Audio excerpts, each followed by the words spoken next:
So what are the 5 key sales cycle metrics that you should be tracking? That's what we're going to answer today, and we're going to go through each one and tell you how to track these. Because ultimately, if you track these and you know your numbers, you know whether you can scale aggressively or whether you need to tweak some things and fix some things in the pipeline before you actually try to scale aggressively. So first up, we'll start from the top of the pipeline or funnel and work down. So firstly, we've got opportunities created. What that basically means is how many leads have we generated this month? If we can see that, how many people have actually raised their hand and said, yes, they're interested, that gives us the metric of seeing how good our marketing is at the moment.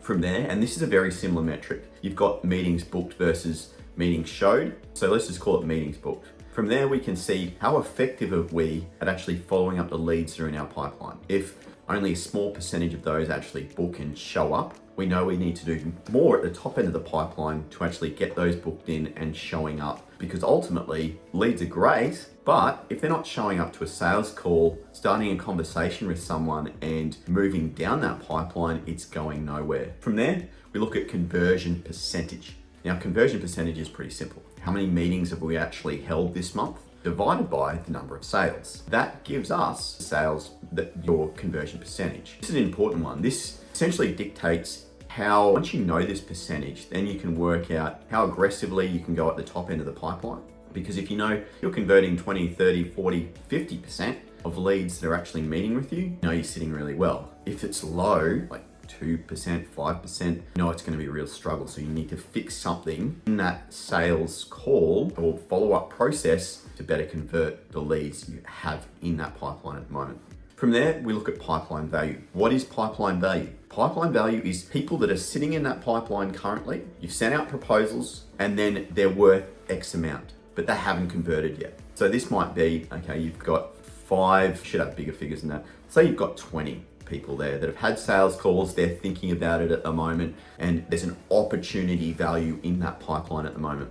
Say each of those 20 is worth, let's call it $20,000. So you have $400,000 worth of value sitting in that pipeline. What this enables you to do as well, if you know that pipeline value and your conversion percentage, then you can basically look at, okay, in the next month, if we're closing at 20% and we've got $400,000, good chance you're probably gonna get $40, $50, $60, $80,000 worth of pipeline, worth of new business coming through because of that conversion percentage and pipeline value. The final one, and this is really important, this is where a lot of consulting businesses struggle, and it's sales cycle length. When you know sales cycle length, and let's define what that is. Sales cycle length is from the point of interest to the point of someone actually signing on the dotted line, and how long is that time on average. So you need to track that. If your sales cycle length is 2 weeks, then you know that you're going to get a return on your marketing very quickly. If your sales cycle length is 5, 6 months, you know that that's going to take a very long time to close some of those leads that you have generated this month.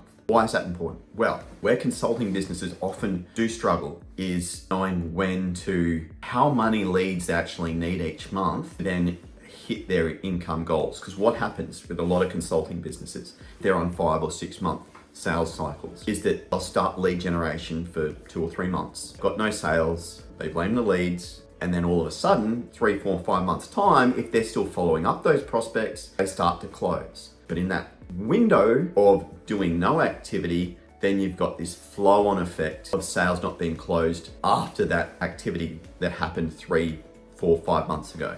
So the reality is marketing consistently is important, because particularly if you've got long sales cycle lengths, because it's the only way that you're going to bring new predictable business into your pipeline. So what are those 5 again? We've got opportunities created, meetings booked / showed, conversion percentage, pipeline value, and of course, sales cycle length. Hope that helps. Start tracking those values.